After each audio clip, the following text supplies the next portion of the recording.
창조 만물 가운데서 드러난 하나님의 어떠하심 이 내용을 살피고 있습니다. 그래서 우리가 이제 지난 시간에는 이제 그동안 우리가 이제 살폈던 이 가나안, 이집트, 메소포타미아 그리고 가나안 사람들이 믿었던 신들과 또 우리 하나님이 어떤 분인가 이걸 비교하는 내용을 우리가 살펴보고 있죠. 예, 그래서 이제 이스라엘과 그 주변에 있는 이방 민족 간에 이 믿는 신에 대해서는 현격한 차이가 있었다라는 걸 보고 있습니다. 가장 먼저 이제 이스라엘 백성들 외에는요, 그 주변에 있는 모든 이방 족속들은 공통점이 있습니다. 어떤 거냐면 전부 다신 종교, 다신들을 믿는다라는 거죠. 그럼 제가 죄송합니다. 지난번에 설명을 잠깐 드렸었는데 왜 이 이스라엘 백성들 외에는 왜 다신을 믿을까요? 여러분 생각해 보신 적 있으시나요? 우리가 하나님은 당연히 한 분이니까 하나님만 믿어야 된다라는 건 도덕적 당위론이고 신앙에 있어서 뭐 이건 올바른 것이니까 우리가 의문의 여지가 없지만 왜 하나님을 믿지 않는 사람들은 특히 고대 시대에 이 사람들은 왜 다른 신들 그것도 한 신이 아니라 여러 신들을 믿었냐? 자, 여러 가지 이유가 있겠지만 우리가 지난번에 살펴봤던 것처럼요. 이 우리가 성경에서 말하는 유일하고 참되신 하나님 이분을 모르면요 우리 인간은 이상하게도 어리석어져서 이런 생각을 합니다. 이 자연 만물에 우리 인간이 범접할 수 없는 힘이 있어요. 여러분 보세요.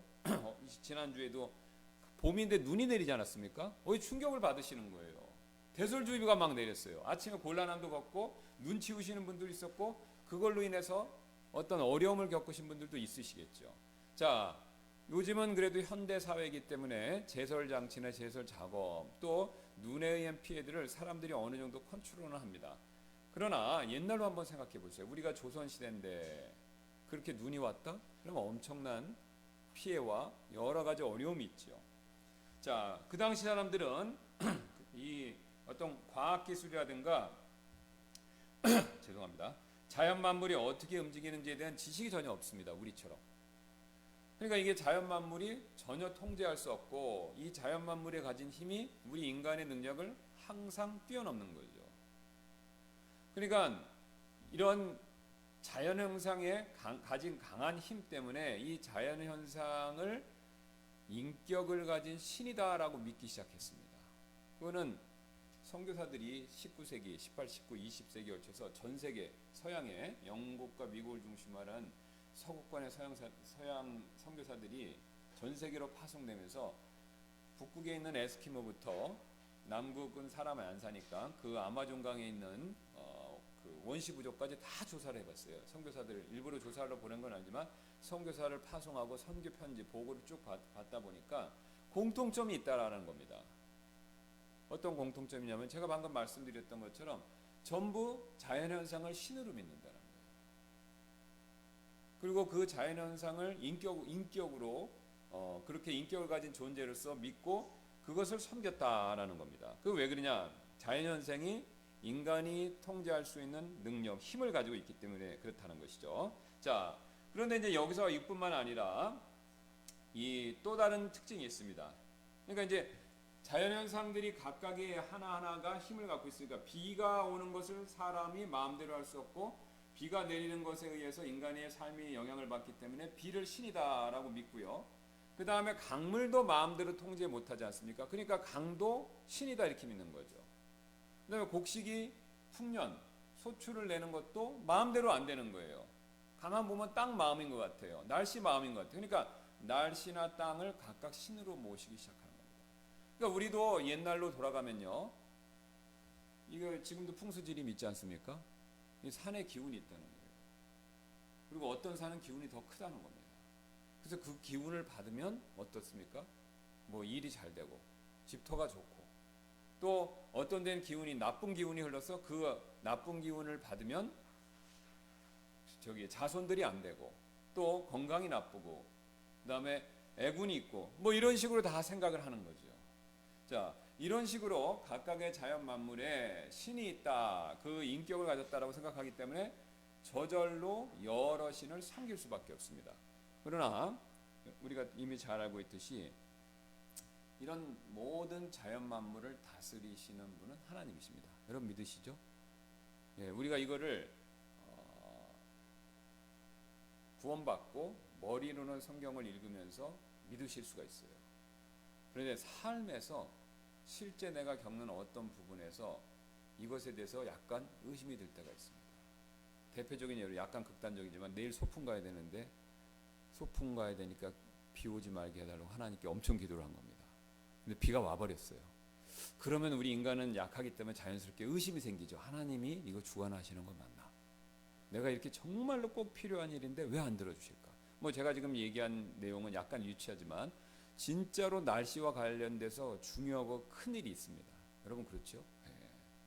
그런데 그런 일에서 하나님이 안 들어주시면요, 하나님이 계시다라는 걸 부정은 못하는데 하나님이 정말로 이 자연 만물을 100% 완벽하게 통제하는 분이 맞으신가?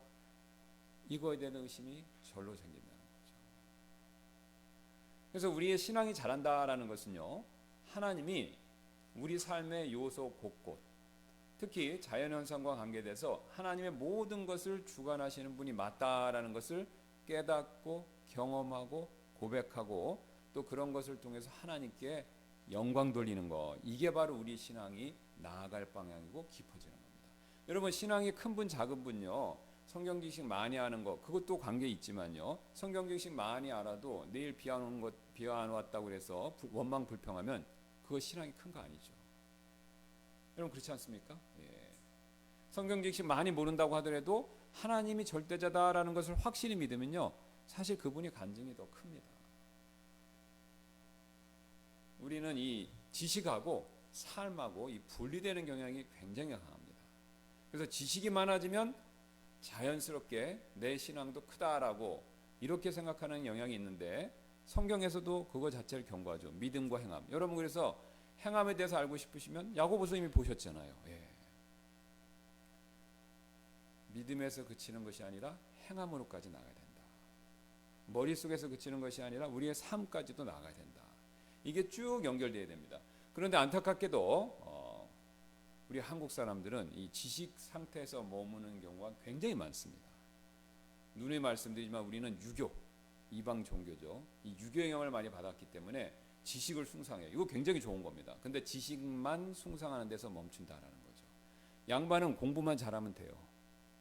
그 얘기에서 옛날에 남산골 여러분 아시죠? 그 남산 가면 이제 몰락한 양반들이 있어요. 그 양반들이 이제 몰락해갖고 과거를 보는데 집안이 몰락하니까 땅이 없습니다. 그러니까 땅이 원래 있으면 땅에서 소출나는 걸 가지고 이제 소작을 주면서 그걸로 자기가 또 과거 공부를 해서 또 양반 그 과거를 봐서 벼슬을 하고 또 벼슬을 하면 또 월급으로 땅을 받으니까 그 땅을 받으면 또 그걸로 하고 이렇게 해서 이제 양반들의 그 자기들의 위치, 사회적 위치를 유지하는데 어떤 여러 가지 이유로 인해서 뭐 벼슬을 못했든지 뭐 왕한테 무슨 벌을 받았다든지 그래서 이 땅이 없으면요, 그렇게 앉아서 공부만을 못합니다. 그러니까 이제 그 몰락한 양반들이 남산골에 모여서 같이 살았어요. 그래서 여러 양반들이 사는데 그러니까 이제 방법이 없죠. 출세하려면 또 과거를 봐야 돼요. 근데 과거를 봐야 되는데 그 생계를 양반 선비가 책임질 수 없으니까 누가 했습니까? 아내가 할 수 있는 걸 다 하는 거예요. 가정사부터 해서 밭이 있으면 밭에서 뭐 밭일을 한다든가 아니면 날품을 판다든가 뭐 바느질을 한다든가 이런저런 해갖고 생계를 꾸리는 겁니다. 자, 그런데 우리가 그걸 보면요, 여러분은 이제 그렇게 생각하시는 분은 없으실 거예요. 그 시대 기준으로는요, 그 선비는 공부만 하니까 훌륭한 거예요. 그리고 그 아내는 당연히 하는 거예요. 근데 여러분 지금 그렇게 생각하시나요? 우리 성경적으로 보니까 어떻습니까? 디모데서신서에 나오잖아요. 생계 책임지지 않는 남편은요, 온당한 남편이 아닙니다. 과거 유교에서 양반 중심 사회에서는요, 공부만 열심히 해서 생계에 그 신경 안 써도 공부만 열심히 해서 과거 급제에서 출세하면 그게 미덕이고 훌륭한 남편이었는데 우리가 성경을 들여다보니까 그렇지 않다라는 거예요. 여러분 이 선교사님들이 최초로 우리나라에 와서 엄청난 문화 충격을 받았던 겁니다. 대표적인 게 뭐냐? 남자하고 여자가 가는데 남자는 앞에 가고 여자는 뒤따라가는 거예요. 가까이 가질 않는 거예요. 이해를 못한 겁니다. 아니 왜 처음엔 그래서 남남인 줄 알았다는 거예요. 같이 가도 남자는 앞에 가고 여자는 뒤에 졸졸졸 따라오는 거예요. 그 왜 그러냐 그러니까 남자가 어떻게 여자가 같이 가냐 이거예요. 그 당시엔 그게 당연한 것이지만 선교사님의 눈에 봤었을 땐 굉장히 이상한 거죠. 굉장히 남자가 여자를 보살펴 줄 줄 모르는 문화다.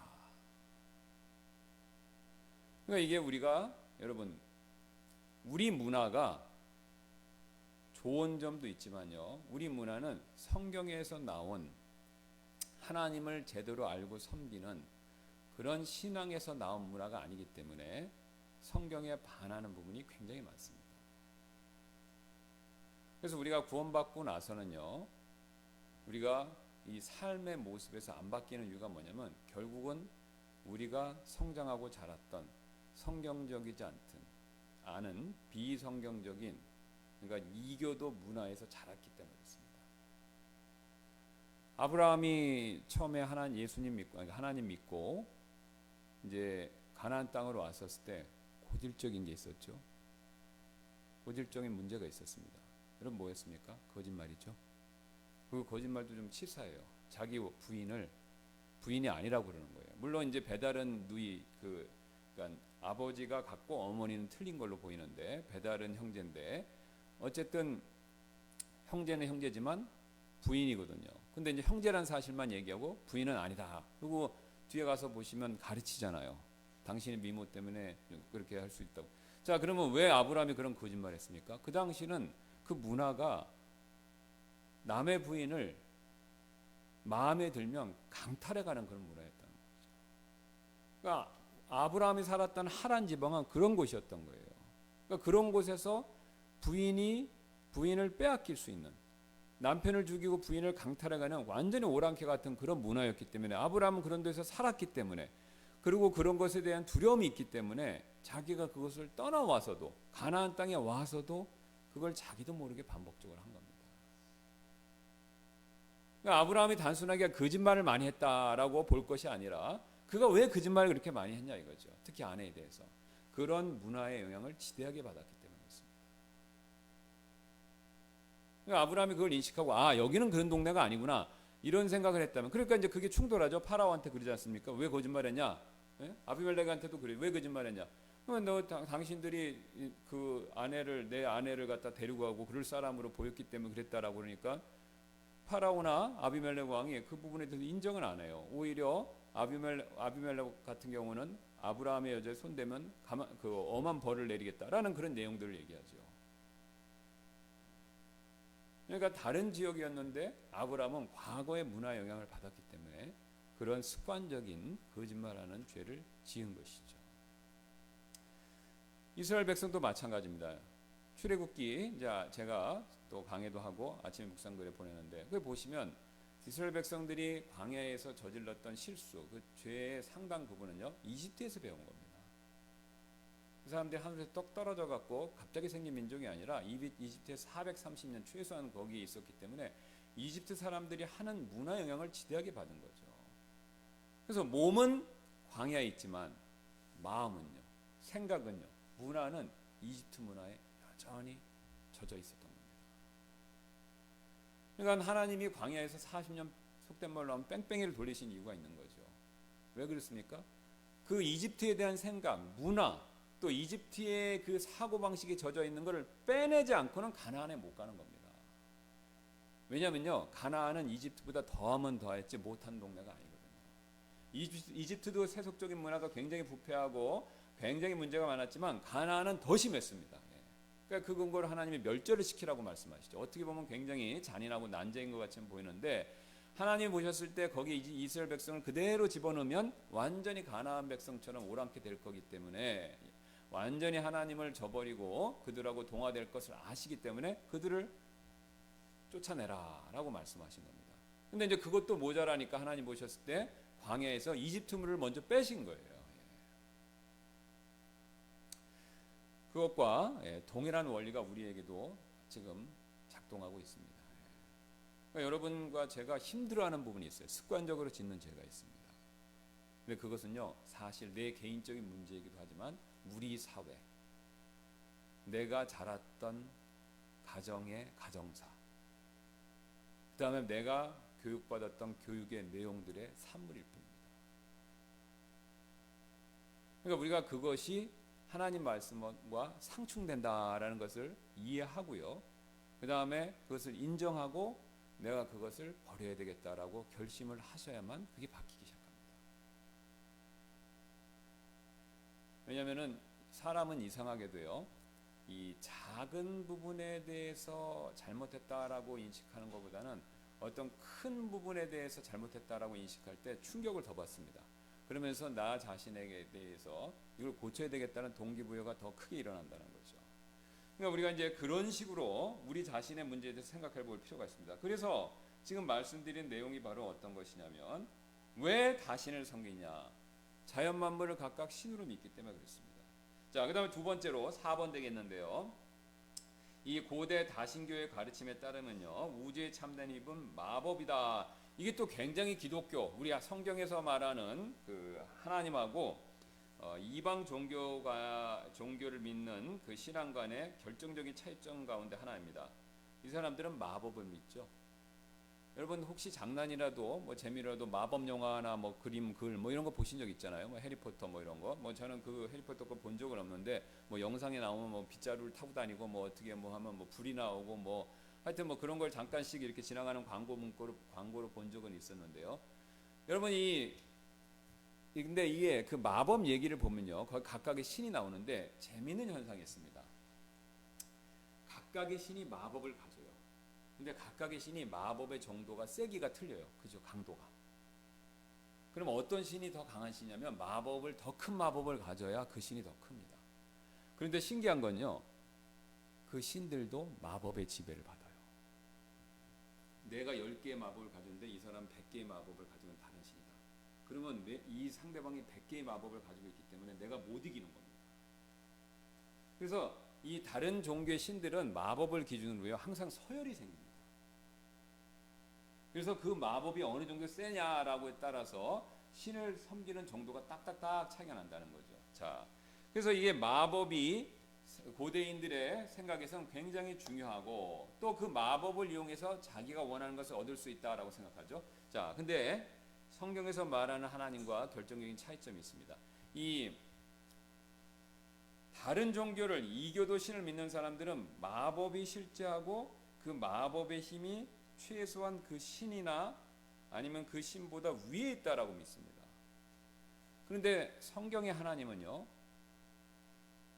마법은 아니지만 하나님이 힘이 있으세요. 근데 그 힘을요, 하나님이 100% 완벽하게 컨트롤하십니다. 그러니까 그 마법의 힘과 이 신이 똑같거나 어떤 때는 그 신이 밑으로 들어가요. 그런데 하나님은요, 마법은 아니고 하나님이 이 세상을 다스리는 힘이 있으신데, 그 힘은 항상 하나님께 복속한다는 겁니다. 그러니까 이방신들, 그래서 이게 하나님하고 이방신들하고 부딪히면요, 어떻게 되냐면 하나님이 항상 보여주시기를 원하는 게 있어요. 그 사람들이 믿는 마법이나 권능이 하나님이 가진 것보다 못하다. 그러니까 하나님은 항상 그것 위에 있다라는 걸 굉장히 열심히 보여주세요. 그래서 10가지 재앙도 다 그런 맥락에서 하나님이 일으키신 겁니다. 각각의 그 재앙이 신들이에요. 신이 가진 힘이에요. 그리고 그거를 마법으로 부릴 수 있답니다. 그러니까 초반기에는 파라오의 마법사들이 흉내를 내지 않습니까? 뱀으로 변하는 거, 그다음 나일강이 피로 바뀌는 거. 근데 그 이상은 못해요. 마법사들인데. 왜? 그 자기 마법의 윗단계이기 때문에. 그러니까 몇 번 하다가 그 다음 포기해버립니다. 그러니까 마법사가 갖고 있는 마법과 그 위의 단계들이 다 틀린 거예요. 그런데 하나님은요, 그 하나하나를 다 컨트롤하시고 그것을 자신의 손 안에 두셨다라는 것을 10번을 통해서 보여주십니다. 그리고 마지막에 제일 중요한 힘을 보여주시죠. 생명, 생사, 죽음과 삶의 결정권이 나한테 있다. 이거를 마지막에 딱 보여주십니다. 그러니까 파라오가 항복하지 않습니다. 그러니까 단계별로 하나님이 쫙 보여주시는 거예요. 자연 만물, 가축, 병, 풍년, 풍수해, 이거 쫙 보여주시고 마지막에 삶과 죽음. 그러니까 이집트인들한테는 그게 굉장히 충격이었습니다. 왜요? 이스라엘이 믿는 여호와 하나님은 마법이 안 통하는 거예요. 자기들에게 마법이 안 통하는 겁니다. 자, 그럼 현대 얘기로 돌아오겠습니다. 우리는 마법은 믿지는 않습니다. 그죠? 그냥 재미로 보는 거죠. 근데 우리는요, 이 세상에 우리가 가진 돈이나 권력을 마법같이 여겨요. 이상하게도. 그럼 돈이 있으면 모든 걸 다 할 수 있다고 그죠? 여러분, 그건 사실 아닙니다. 그죠? 사람들은 근데 그렇게 믿어요. 돈에 마법이 있는 것처럼 믿어요. 권력을 가지면 모든 걸 할 수 있다라고 생각해요. 근데 권력이 모든 걸 할 수 있는 게 아니죠. 근데 권력을 마치 마법처럼 믿는 거예요. 왜 사람들이 돈을 원하고, 왜 사람들이 권력을 원하고, 왜 사람들이 외모를 원하냐면요, 그런 걸 가지면 내가 원하는 걸 마음대로 얻을 수 있는 힘을 얻을 수 있다, 이렇게 믿기 때문에 그렇습니다. 돈 자체가 목적이 아닌 거죠. 돈을 통해서 힘을 얻고 그 마법 같은 힘으로 내가 원하는 것을 할 수 있다, 이렇게 사람들이 착각을 한다는 거죠. 그런데요, 돈이 가진 힘보다 위에 계신 분이 하나님이십니다. 정치 권력 위에 계신 분이 하나님이세요. 내가 가진 어떤 능력, 뛰어난 이 육체적인 피지컬한 능력이라든가 어떤 재능, 이런 것 위에 계신 분이 누구세요? 하나님이신 거예요. 우리는 돈, 권력, 우리 각자 가진 능력, 지력, 이런 것들이 우리의 삶에 원하는 모든 것들을 해줄 수 있다라는 환상 속에 사는데, 그 점에 있어서는 고대 사회 사람들하고 똑같습니다. 마법을 가지면 원하는 걸 얻을 수 있다. 그러니까 우리가 알라딘의 요술램프 이렇게 사람들 그걸 다 원하지 않습니까? 그러면 그 요정이 나타나 갖고 원하는 걸 다 들어준다. 그러니까 요술램프를 갖고 싶어 하는 거지 않습니까? 인간에게 그런 욕구가 있는 겁니다. 내가 컨트롤할 수 없는 어떤 힘, 그 힘을 얻어서 내가 원하고자 하는 바를 얻으려고 하는 마음, 욕구, 그게 항상 깔려 있습니다. 시대를 초월해서, 지역을 초월해서, 나이를 초월해서, 문화를 초월해서 가지고 있는 거예요. 그래서 모든 시대, 모든 종교는요, 똑같은 생각을 갖고 있어요. 단, 그 믿는 신의 이름, 하는 일, 범위의 차이가 있을 뿐이죠. 성경이 지금도, 이게 성경이 굉장히 오래된 책이잖아요. 한 1500년 정도 됐다고 보니까 한 3500년, 구약을 말씀을 보면 한 3000년 이상 된 책입니다. 이게 이제 전수가 잘 돼서 우리한테까지 번역까지 해서 온 건데요. 이게 성경은요, 우리가 옛날에 알면 삼국사기, 삼국유사, 옛날에 그 우리가 역사책에서 배웠던 그런 역사서 있죠. 그거하고는 비교도 안 될 만큼, 그거보다는 최소한 1500년이나 2000년보다 더 된 옛날 고문서입니다, 사실. 그러면 2000년도 넘은 이 고문서, 이 책을 왜 우리가 볼까요? 여기에 진리가 담겨 있는 겁니다. 무슨 진리가요? 영적인 진리가 담겨 있는 거죠. 3500년 전 사람이나 지금 현대인이나 똑같이 자신이 원하는 거 얻을 수 있는 힘, 그걸 갖고 싶고요. 그걸 이교도에서 마법이라고 표현한 거죠. 그 다음에 현대사회에서는 그건 돈이다, 권력이다, 내 능력이다, 이렇게 표현하는 거죠. 이름을 뭐라고 부르든 상관없이 인간은 그걸 원합니다. 그리고 그걸 갖고 싶어 하는 거죠. 그러나 성경은 동일하게 말씀하죠. 하나님이 그런 것들 위에 있다. 하나님이 그런 것들 위에 있다는 거죠. 그리고 하나님은 더 명확하게 말씀하시죠. 그거를 주고 안 주고는 내가 결정한다. 마법은요, 내가 원하는 때 내가 받고 싶은 만큼 내가 원하는 방식으로 받게 만들기 위해서 쓰는 겁니다. 그래서 거기서부터 그 마법을 얻기 위해서 주문, 그다음에 다른 신에게 하는 제사, 그다음에 비법, 하여튼 이 종교적인 행태가 거기서 다 나오는 거예요. 자기가 원하는 신의 능력을 빌어서 내가 원하는 때 내가 갖고 싶은 거, 또 내가 원하는 방식으로 얻기 위해서. 근데 성경은 그것을 용납하지 않습니다. 물론 하나님이 그런 걸 주세요. 하지만 궁극적으로는 하나님이 원하는 때, 하나님이 원하는 방법으로, 하나님이 원하시는 만큼만 주신다는 거죠. 그러니까 우리가 이 사실을 깨달아가는 겁니다. 우리 신앙이.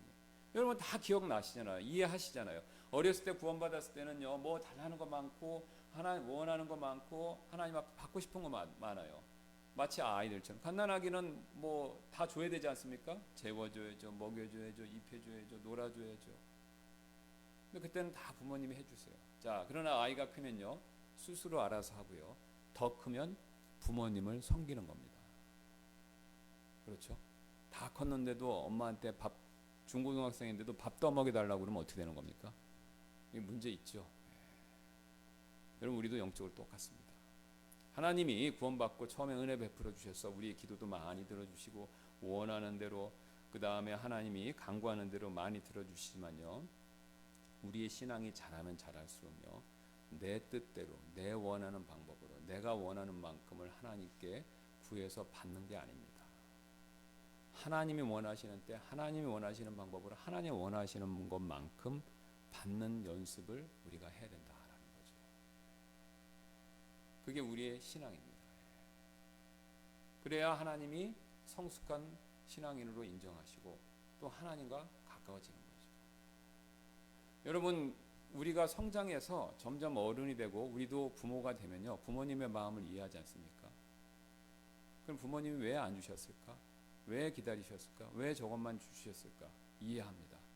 갓난아기는요, 졸린데 밥 안 줬다고, 뭐 졸린데 잠 안 줬다고 무조건 떼쓰고 그래요. 상황이고 뭐 필요 없습니다. 그냥 자기 필요한 거에 따라서만 반응하는 거잖아요. 주변 여건을 살피지도 않고 부모님의 마음을 이해하지도 않고 그냥 자기의 기본적인 욕구에 따라 행동하는 거죠. 근데 크면 클수록 자기 욕구도 있지만 주변에 있는 세계들을 이해하기 시작하는 겁니다. 부모님도 이해하고 주변 상황도 이해하고, 아, 이게 지금 울 상황인지, 이게 지금 밥을 달라고 그래야 되는지 기다려야 되는지, 이거를 다 배우는 거죠. 사실 우리 신앙도 마찬가지입니다. 처음에는요, 나 중심이고 이 세상이 나 중심으로 돌아가야 될 것 같고 그렇게 원하지만 사실 이 세상은 나 중심으로 돌아가는 게 아니지 않습니까? 하나님 중심으로 돌아가는 거죠. 근데 하나님은 공평하니까 나만 이뻐하실 수가 없어요. 다른 사람들도 이뻐하세요. 심지어는 불신자들도 필요한 만큼 하나님 은혜를 베푸시지 않습니까? 해와 비와 필요한 것들을 주시잖아요. 그럼 하나님은 공평하시니까 나만 이뻐하는 게 다른 사람도 이뻐하고 심지어 불신자들도 불쌍히 여기시니까 그들을 다 배려해서 하셔야 되기 때문에 내가 원하는 것을 지금 당장 꼭 주시지 않을 수도 있다라는 겁니다. 그러니까 그런 우리가 인식이 넓어져야 우리가 신앙에 있어서 성장한다라는 것을 우리가 알 수가 있죠. 성경은 그런 얘기로 가득 차 있고 우리의 신앙생활의 여정이 그걸 증거하고 있습니다. 그런데 우리가 이제 오해하실 수가 있어요. 특별한 성경을 보면 신앙이 급성장한다. 특별한 교회를 다니면 신앙이 항상 올바르다. 또 성경 지식이 많으면 항상 문제가 없을 것이다. 물론 다 맞습니다. 그러나 한계가 있어요. 하나님은 특정 성경을 본다고 신앙이 자동으로 자라게 하거나, 하나님은 특정 교회 다닌다고 하나님 그냥 신앙이 전혀 하자가 없거나 그런 얘기를 한 구절로 써놓지 않으셨어요. 오히려 구약이나 그 얘기들을 보면 항상 하나님께서는요, 제가 방금 말씀드린 그런 내용들을 끊임없이 반복해서 말씀하시죠. 여러분, 이스라엘 백성같이 보존된 성경 갖고 있는 백성이 어디 있었습니까? 그 이스라엘 백성들 같이 정통신앙을 가진 사람들이 어디 있었습니까? 우리는 교회가 많았지만 이스라엘 백성들이 있을 때는요, 하나님 믿는 백성이 없었습니다. 이 세상에 집단적으로. 그리고 이스라엘 백성들 같이 하나님의 기적과 표적을 많이 본 민족이 어디 있었습니까? 엄청난 경험을 했죠. 그래도 신앙생활에 실패할 때가 너무 많은 거예요. 그럼 왜 그러냐? 방금 말씀드렸듯이 우리가 이 세상에 어떻게 돌아가고 어떻게 움직이고 또 하나님은 그것에 대해서 어떻게 역사하시고 인도하시는가에 대한 지식이 우리가 어린아이같이 짧았기 때문에 그렇다라는 거죠. 그래서 우리가 그런 사실을 성경 말씀을 통해서 알고, 또 우리가 그런 것을 성경 말씀에 근거해서 우리 자신의 주변에 돌아가는 이런 것들을 잘 살필 때 사실 우리에게 지혜가 생깁니다. 아, 이게 내가 어려서 그렇구나. 내 신앙이 아직도 이게 어린아이 같아서 그런 걸 이해 못했구나. 이제 이런 거를 느끼기 시작합니다. 그러면서 내가 하나님이 원하시는 방향으로 가야 되겠다. 이제 그런 마음을 가질 때 하나님이 도와주십니다. 하나님이 인도해 주시는 거죠. 그러면 놀랍게도요, 성경에 나오는 그런 인물과도 같은 삶을 우리가 살기 시작한다라는 거죠. 이게 하나님께서 끊임없이 성경의 말씀을 통해서 우리에게 가르쳐 주시는 내용입니다. 자, 그래서 시간이 되었기 때문에 여기까지 하고 제가 기도하고 마치도록 하겠습니다. 감사합니다. 하나님께서 오늘 또 우리에게 만물을 주관하시는 하나님의 역사하심을 살펴보고 그것으로부터 하나님이 이 세상 만물을 어떻게 이끄시고 그 다음에 우리가 어떻게 그것을 통해서 우리 신앙에 유익이 될 수 있을까라는 내용들을 살펴봤습니다.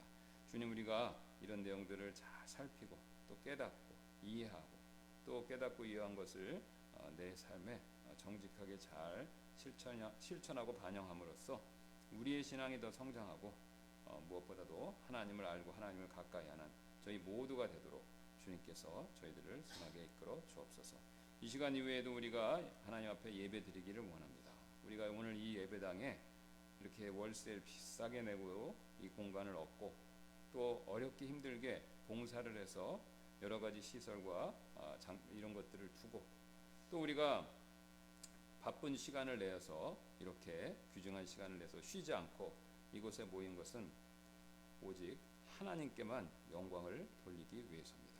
우리가 그 목적으로 이 자리에 우리가 시설도 마련해 놓고 또 시간도 떼어 놓고 또 물질도 드리고 또 우리가 함께 모이는 것이오니 우리가 그 목적에 충실해서 우리를 구원하시고 우리에게 필요한 모든 것들을 항상 끊임없이 베푸시는 그 하나님을 마음껏 높이고 찬양하고 영광 돌리는 그런 귀한 시간이 되도록 성령께서 역사하여 주옵소서.